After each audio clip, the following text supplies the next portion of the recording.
Baker Street. Do you hear? 221B Baker Street.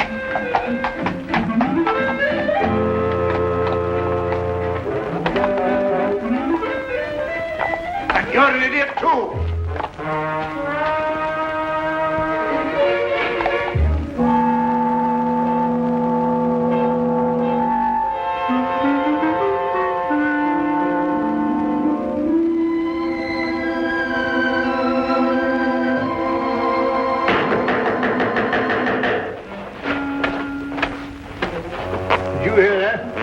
No difficulty. Or was it?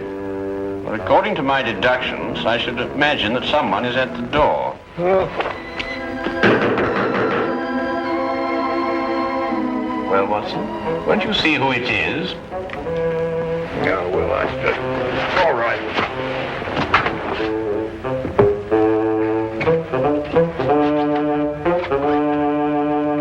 How do you do? Out of my way, imbecile. Here you are. A most accurate observation. Don't fool with me, sir. I'll wrap this stick around your head. I beg your pardon. Do you know who you're talking to? I most certainly do. An idiot, a liar, and a blackguard. That's who I'm talking to. Would you care for a cup of tea? Never mind the cup of tea. Just give me my £100. Now, look here. Now you've gone too far. Who are you? Yes. Why don't you introduce yourself? Introduce? Mr. Holmes, what tomfoolery is this now? You know my name, sir. I wish I were equally informed as to yours. Do you mean to sit there and pretend you don't know who I am?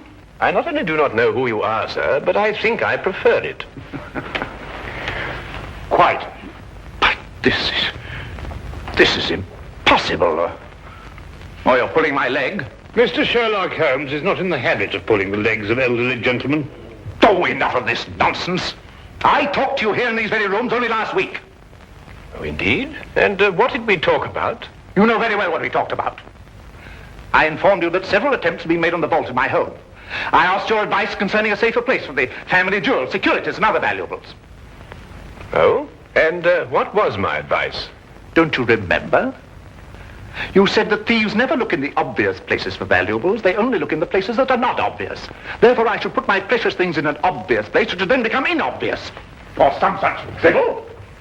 Anyway, I took your word for it, and you charged me £100, too. Did I? I take it the advice was not very effective. Effective? My dear sir, not more than an hour ago, the biscuit jar was ransacked. Completely ransacked. Biscuit jar? I offer you my full sympathies, Mr. Sir Arthur Treadley. Oh, Sir Arthur. However, the loss of your valuables represents only one crime in this pattern. What do you mean? The first crime committed was a very clever impersonation of myself. For last week, when we presumably were holding our rather unusual discussion, I was in Brighton with Dr. Watson. Yes, we had sort of a holiday. Gone the entire week. Very enjoyable, eh? Are you certain? There can be no doubt, sir. Then I talked to An imposter. But he looked exactly like you. It's interesting, eh, Watson? What did I look like? You were in Brighton. We both were. Well, this is the most amazing. It certainly is, sir. I hardly relish the thought of a stranger wearing my slippers and smoking my pipe. Not to mention the fact that he's traded on your name to achieve his own illegal ends. Well, I see that I can hardly blame you, but still, something should be done about it. Something shall be done about it, sir. This imposter must be apprehended. You should report the matter to the police. Oh, no, I think you can trust Sherlock Holmes. This Sherlock Holmes. Good. Here's my card, sir. Please contact me as soon as you've uncovered the scoundrel.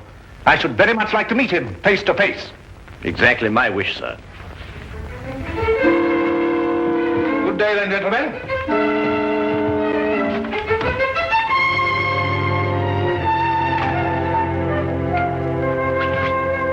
All the nerve, all the impudence breaking in here and pretending to be Sherlock Holmes.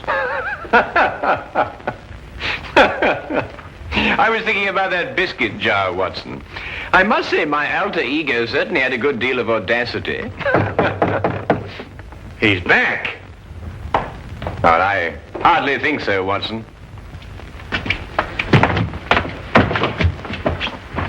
Hello, Inspector. Ah, Lestrade. Holmes? Holmes. And the laughing stock of Scotland Yard. Oh, I am sorry to hear that. But so you should be. If it hadn't been for you, I'd have had London's cleverest jewel thief in the palm of my hand. Ah, also London's cleverest impersonator, no doubt. Huh? I assume that you are under the impression that I visited you last week and offered you some unsolicited advice, shall we say? Of course I'm under the impression that... What do you mean, impression? Well, I'm sorry to disillusion you, Lestrade, but you see, Dr. Watson and I were not in London last week. A gentleman bearing an uncanny resemblance to myself has duped you. I don't believe it. You just won't admit to an error of judgment. Oh, no, Holmes. I'm not accepting that excuse. We were in Brighton, and we can prove it. Ridiculous. You came to my office, and you convinced me to switch my men from watching Carlton's jewelry shop to watching Hammelberg's jewelry shop. Yes, and naturally, Carlton's was the one that was robbed. Clean as a whistle. Oh, Holmes. I can't face my men. Of course. My dear old friend, my advice to you is to return to your men and inform them that you deliberately exposed Carlton's jewelry shop to the thief. All part of a vast, intricate plan. And don't tell them anything more. Oh, you think that would work, Holmes? My solemn word. I'll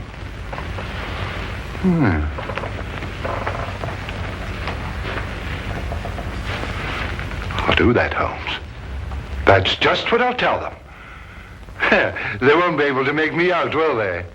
Now, you will continue to be a puzzle to them. Yes. Oh, thank you, Holmes, thank you.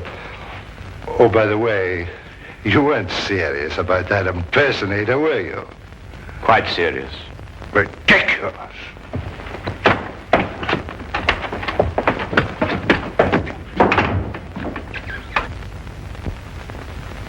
Holmes, this is getting worse and worse every minute. I dread to hear another knock on the door. Well, I think our man was busy enough for 1 week, don't you, Watson? Well, I hope so. Well, what are we going to do now? Well, to catch an impersonator, it may be necessary to bait the trap with a piece of imitation cheese. What? I say, Holmes, must we continue with this ridiculous act? Absolutely essential. Well, I don't feel very dignified.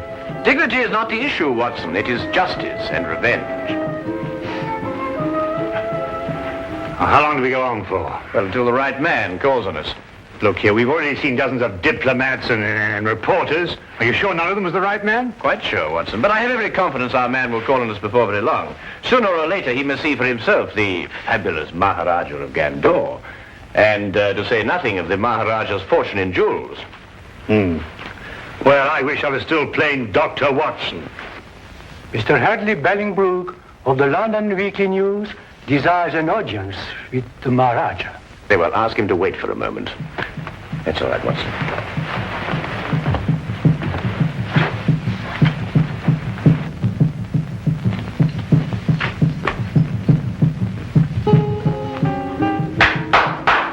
Show Mr. Bellingbrook in.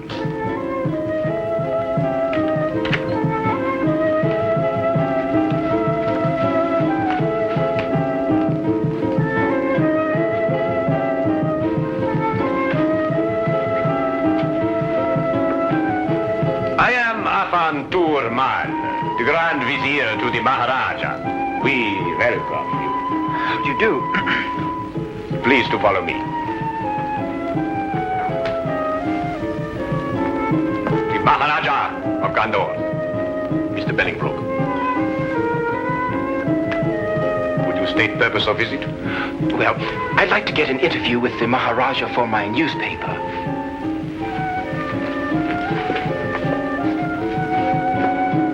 Undri hai, iskla, garibalahira. We grant interview. First question, please. Well, actually, I wanted to do what we in London call a feature story.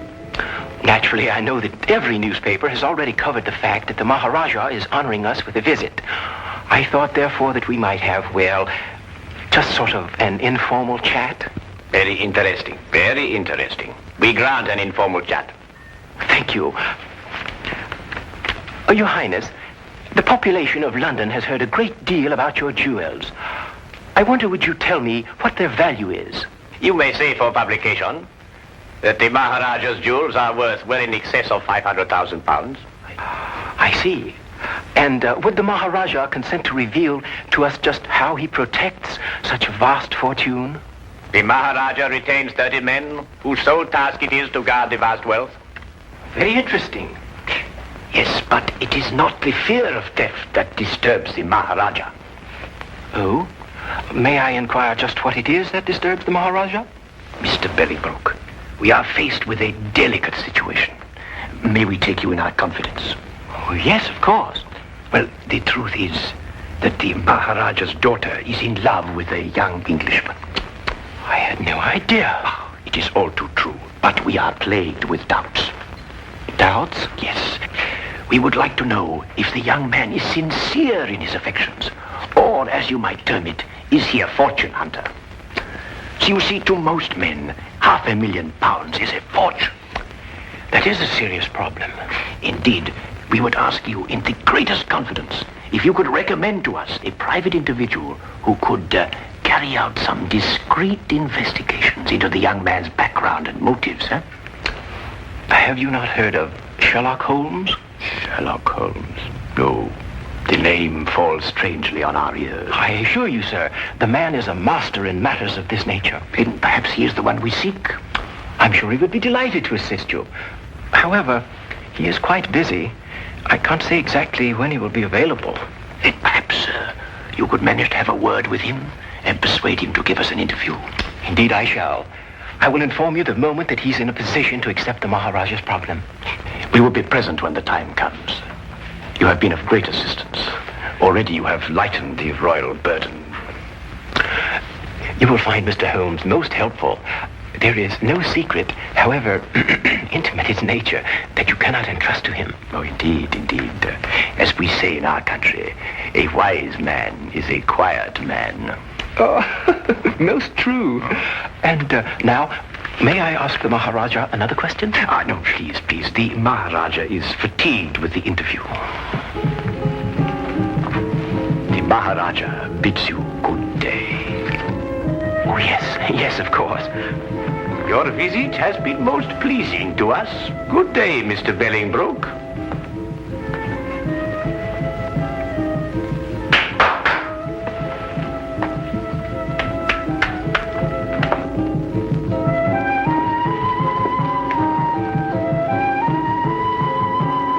May I speak now?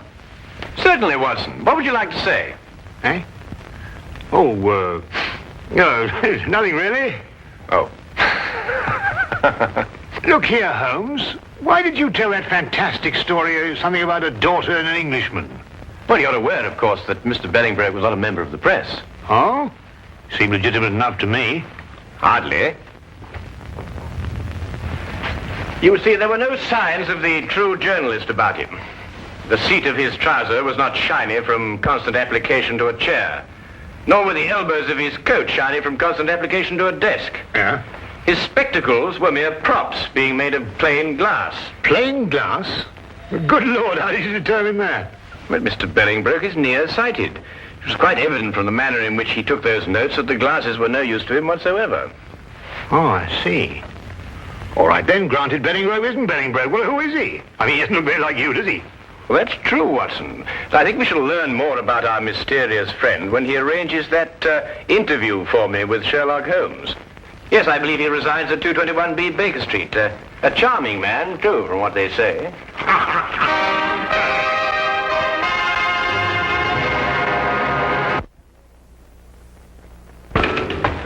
Cabby?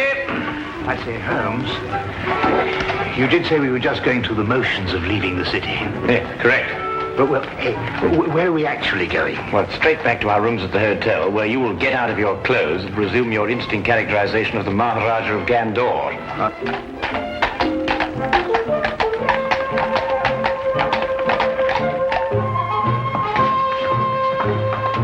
Charing Cross Station, my good man, and hurry, we have a train to catch.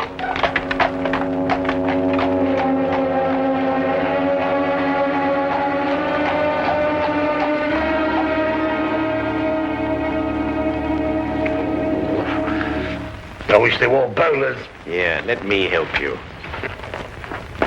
Mr. Bellingbrook has arrived. Ah, show him in.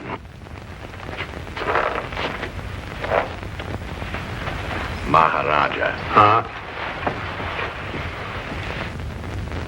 Ah, Mr. Bellingbrook. We greet you in peace and in hope. I think your hope is justified. Then you bring good tidings? I do. We had a good stroke of luck, and Mr. Holmes waits you this evening. Splendid. 8 o'clock would be most convenient for His Highness. I'm sure that would fit in with Mr. Holmes' schedule. We are most happy, Sahib. By the by, where does this Mr. Holmes reside? The address is 221B Baker Street. Baker Street. Ah, that has something to do with cakes and bread, no doubt.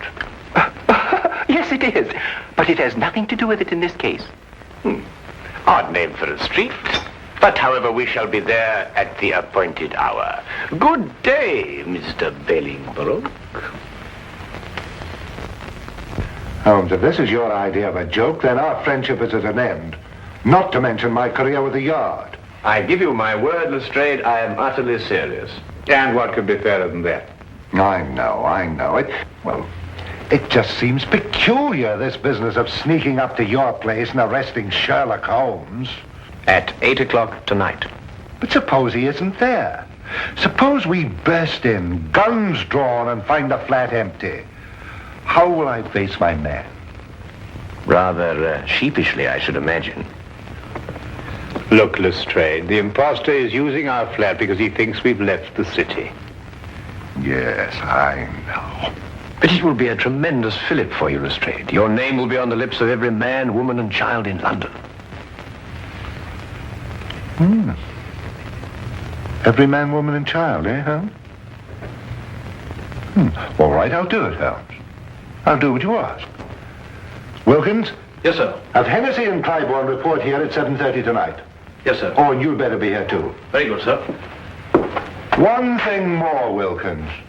If anything goes wrong tonight, you know with whom the responsibility will lie? Well, I hardly like to say so. You're in enough difficulty as it is, sir.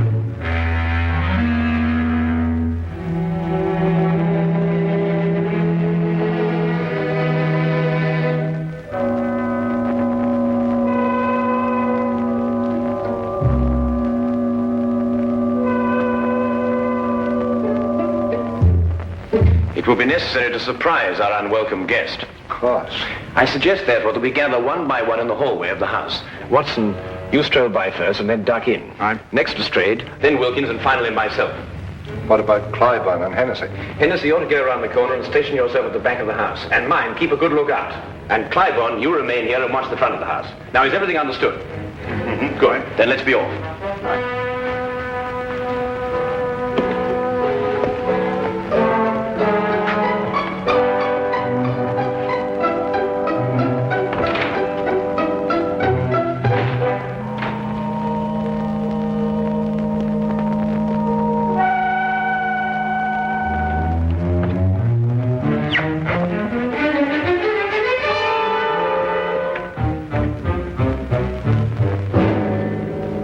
Good evening. Very good. I must say the resemblance is quite remarkable. It is remarkable, but I should have known better than attempt to deceive you, Mr. Holmes. My error. I think you'd better come along quietly. I have no other choice, have I? You quite outnumber me.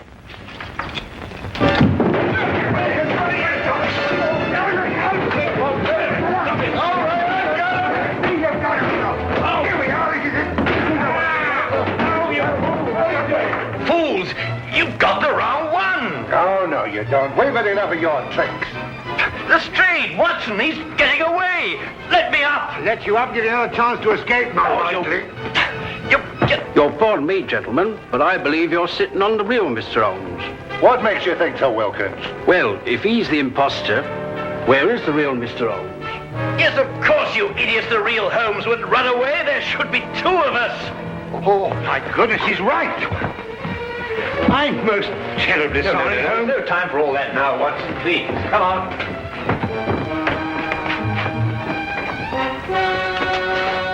Mr. Holmes, what is it? Have you seen the imposter? No, sir. He got away. Look down the street. Hurry, man.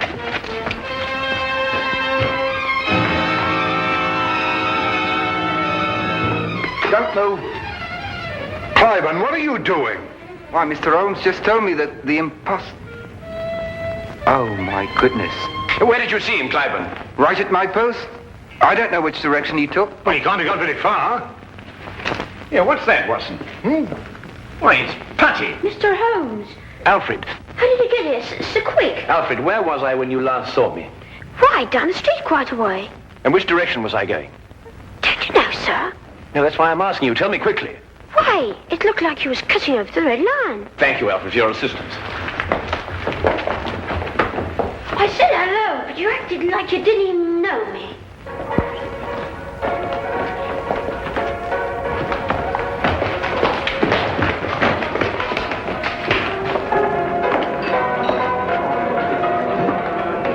Make yourselves inconspicuous. I'll call you if I need you.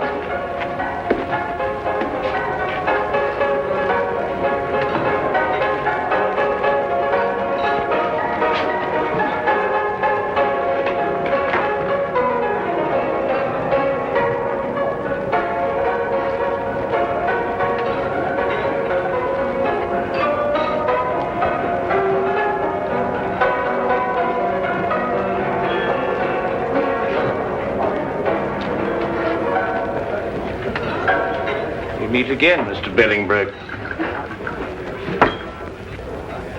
I beg your pardon. Disagreeable stuff, Putty, isn't it? The way it sticks to everything.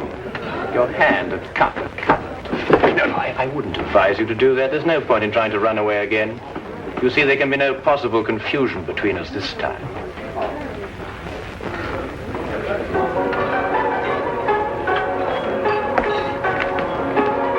Here he is, Lestrade. But who is this man? Well, it's rather difficult to say. Sometimes he is a certain Mr. Bellingbroke, and at others a certain Mr. Sherlock Holmes. But at all times he is a superb master of mimicry and disguise. Holmes, are you positive? I'd hate to make another mistake, you know. Have no fear, Lestrade. You will discover on his person the putty with which he remodels the features of his face. And you may also undoubtedly discover that at one time or another, he was a more than competent actor.